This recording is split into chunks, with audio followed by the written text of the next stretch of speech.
Hello good evening friends. तो आज हम बात करने वाले हैं रिफ्लेक्शन की। और रिफ्लेक्शन सबसे पहले हम स्टार्ट करते हैं हमारे प्लेन मिरर से। तो प्लेन मिरर में मैं एक ऑब्जेक्ट सिलेक्ट करता हूँ। यहाँ पे मैंने ये एरो सिलेक्ट किया है और थोड़ा सा मैं ये मिरर को बढ़ा देता हूँ ताकि आपको थोड़ा समझने में आसानी हो। ठीक है, और मैं पॉइंट्स भी सारे लगा देता हूँ यहाँ पे। ठीक है, तो जैसा कि आप देख पा रहे हैं कि हमारा ऑब्जेक्ट यहाँ पे रखा हुआ है, ये हमारा प्लेन मिरर है और इसकी इमेज हमारी यहाँ पे बन रही है। तो इमेज बनाने के इमेज फॉर्मेशन के रूल सिंपल हैं। एक रे को हम लेके जाएंगे जो कि प्रिंसिपल एक्सिस के पैरेलल होगी, और दूसरी रे को हम लेके जाएंगे जो कि ऑब्लिकली यहाँ से जाएगी, क्योंकि ये प्लेन मिरर है और दो रेज जो होंगी वो सफिशिएंट होती हैं उसकी इमेज की लोकेशन बनाने के लिए। तो पहली रे जो है वो टकराने के बाद वहीं से उसी रास्ते से वापस हो जाएगी, और दूसरी रे जितना एंगल बनाते हुए ये हमारी प्लेन मिरर से टकराएगी उतना ही एंगल बनाते हुए नॉर्मल के साथ, नॉर्मल जो कि यहाँ पे प्रिंसिपल एक्सिस का काम करेगा, वापस चली जाएगी। तो ये दोनों रेज एक्चुअल में कहीं नहीं मीट हो रही हैं। तो इन रेज़ को अगर हम पीछे की तरफ बढ़ाते हैं तो ये रेज़ हमारी पीछे की तरफ एक पॉइंट में मिलती हैं, जहाँ पर आप देख सकते हैं कि हमारी ये वर्चुअल इमेज बनी हुई है। तो इस इमेज की कुछ एक प्रॉपर्टीज़ होती हैं। इन प्रॉपर्टीज़ को समझने के लिए चलिए हम इसको पेंगुइन को यहाँ पे सिलेक्ट कर लेते हैं।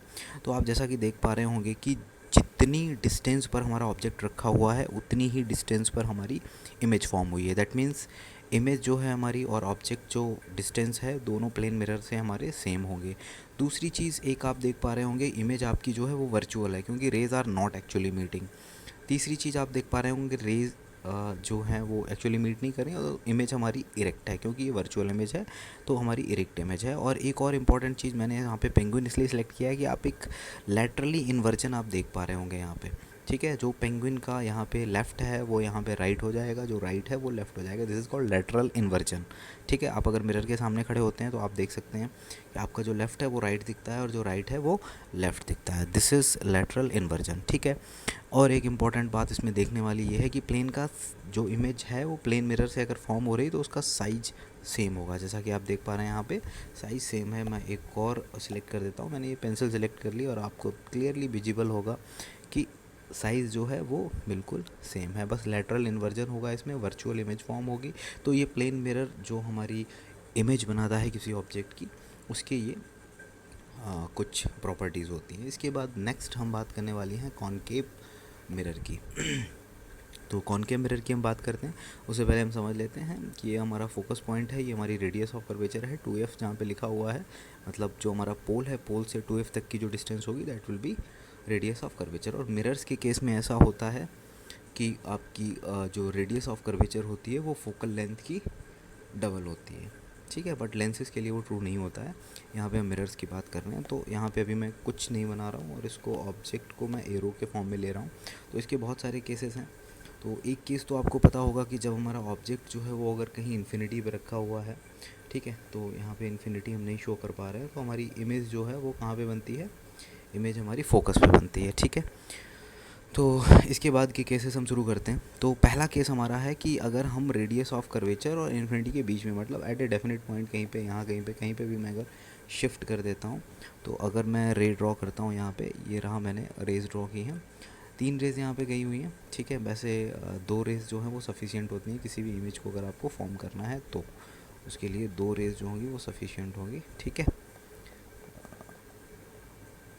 थोड़ा सा छोटा कर लेते हैं ऑब्जेक्ट को और अब हमें क्लियरली दिखाई पड़ेगा। ठीक है, तो सबसे पहले ऑब्जेक्ट को मैंने यहाँ पे रखा, तो अभी कोई रे नहीं है, और मैंने जैसे ही इसको किया एक पैरेलल रे हमारी गई जो कि फोकस से पास होके जा रही है।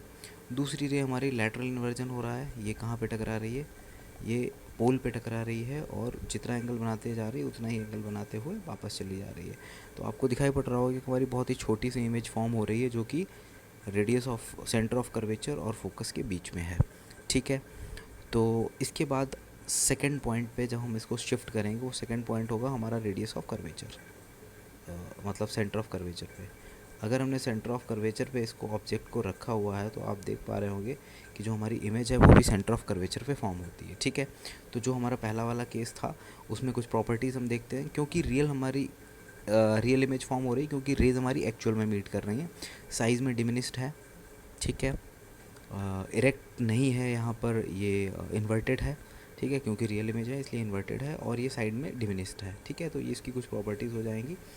और नेक्स्ट जो कि हम डिस्कस करने जा रहे थे, सेंटर ऑफ कर्वेचर पे अगर हम रखते हैं ऑब्जेक्ट को, तो देख पा रहे होंगे आप, जैसे ही सेंटर ऑफ कर्वेचर पे ऑब्जेक्ट हमारा पहुंच रहा है तो हमारी इमेज भी वहीं पे बन रही है। और इस इमेज की कुछ प्रॉपर्टीज़ हैं, वो क्या प्रॉपर्टीज़ हैं? पहली प्रॉपर्टी है कि सेम साइज़ की इमेज होगी। दूसरी प्रॉपर्टी है सेंटर ऑफ कर्वेचर पे ही इमेज बनेगी।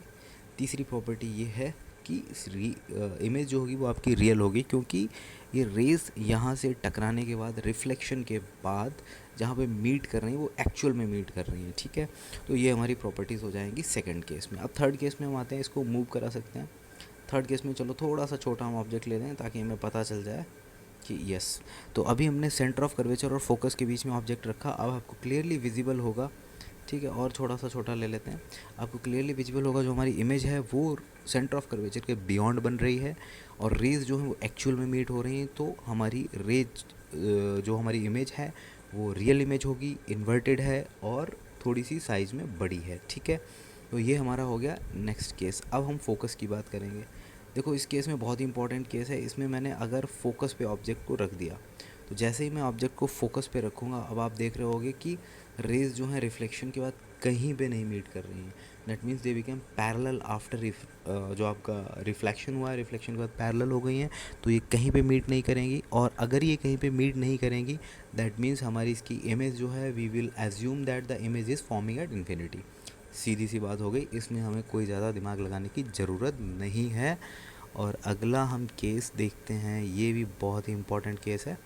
ठीक है, तो क्योंकि मैंने थोड़ा सा आगे ले लिया क्योंकि पीछे वाला हिस्सा हम नहीं देख पाएंगे, और अगर आपको जूम करके दिखाना चाहें तो दिखा भी सकते हैं। इस केस में हमारे पोल और फोकस के बीच में अगर ऑब्जेक्ट रखा हुआ है तो आपको क्लियरली विजिबल होगा कि आपकी रेज जो हैं रिफ्लेक्शन के बाद दूर दूर हो जा रही हैं, एक दूसरे से मीट नहीं करेंगी। तो इनको मीट नहीं करेंगी तो ये हमें एज्यूम, ऐसा हमें महसूस होगा, एज्यूम करेंगे हम कि ये इनको अगर पीछे की तरफ बढ़ाएं तो ये एक पॉइंट पे मिलेंगी, और ये जो है कहाँ पे मीट हो रही हैं, पीछे की तरफ मीट हो रही हैं। ठीक है, पीछे की तरफ मीट हो रही हैं, दैट मीन्स एक्चुअल में ये मीट नहीं हो रही। क्यों?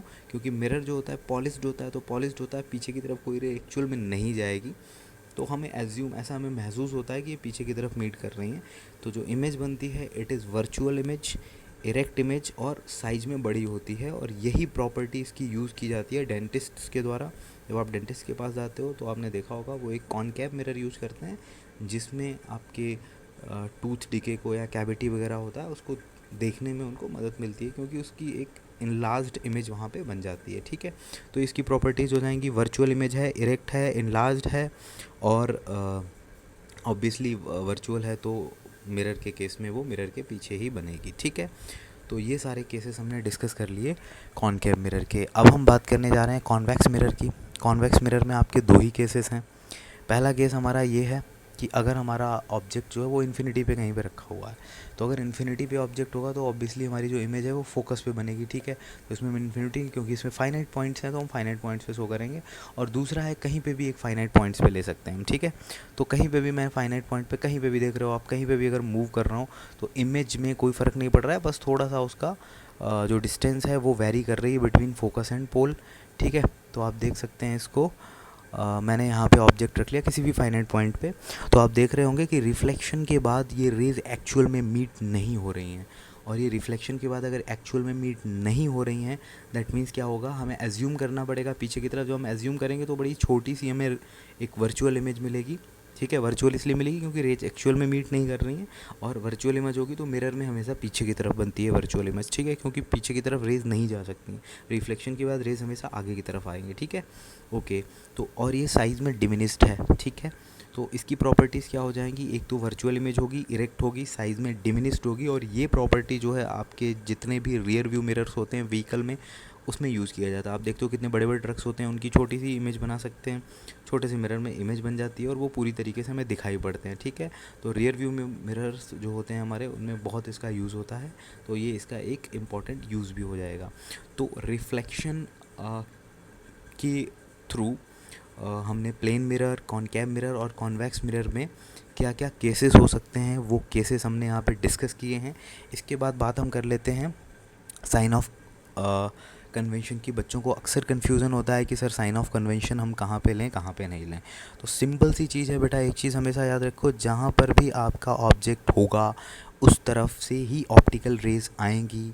तो ऑब्जेक्ट की तरफ की जो डिस्टेंसेस होंगी, दैट मीन्स ये साइड जिधर मैं ऑब्जेक्ट को मूव करा रहा हूँ, ये सारे distances they all will be taken as negative. इसकी दूसरी साइड में, यानी कि जहाँ पे आपकी इमेज, मतलब इस केस में इमेज बन रही है, बट इमेज तो आपकी इधर भी बन सकती है, तो जो दूसरी साइड होगी, ठीक है, जैसे बीच में मिरर हो गया, मिरर के इधर ही ऑब्जेक्ट रखोगे आप, शाइनिंग रिफ्लेक्शन, तो मिरर हो या लेंस की बात हो, बस आप सिंपल सी चीज़ याद रखो, जिधर ऑब्जेक्ट है उधर की सारी डिस्टेंसेस नेगेटिव, और जो अपोजिट साइड होगी, इमेज बन रही है वो साइड नहीं देखनी है आपको, आपको अपोजिट साइड देखनी है। तो ये हो गई आपकी ऑब्जेक्ट वाली साइड, ठीक है, और जो दूसरी साइड हो गई वो आपकी इस साइड में हो गई, ठीक है। तो इधर वाली डिस्टेंसेस पॉजिटिव होंगी और ऑब्जेक्ट के साइज़ की साइड की डिस्टेंसेस जो भी होगी वो सारी की सारी डिस्टेंसेस नेगेटिव होंगी, ठीक है। तो ये चीज़ हमें याद रखनी है, ओके। तो इसमें भी हम एक पेंगुइन का केस